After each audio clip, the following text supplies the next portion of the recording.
In the heart of the golden savanna, beneath the blazing African sun, there lived a lioness named Luma and her cub, Leo. Luma was known as a fierce and loving mother, one who taught her cub the ways of the wild, how to stalk quietly, listen to the wind, and respect the balance of nature. But one day, something unexpected shattered their peaceful world. Luma was injured while defending Leo from a group of hyenas who had ventured too close. Though she fought them off bravely, she was left weak and unable to hunt. Days passed. Her strength waned, and hunger loomed over them like a shadow. Leo, barely the size of a backpack, was terrified but determined. With his mother lying quietly under a tree, he knew he had to do something. "Mama always protected me," he whispered. "Now it's my turn."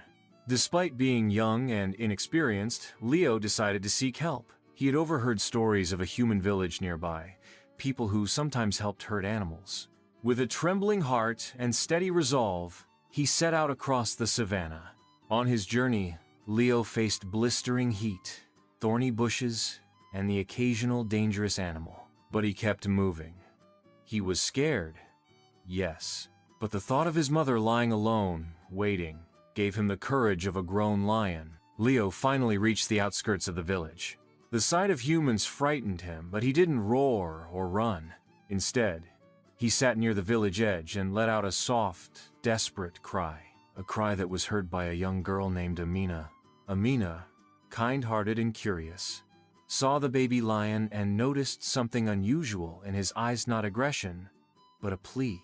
She called her father a wildlife caretaker. Together, they approached Leo gently.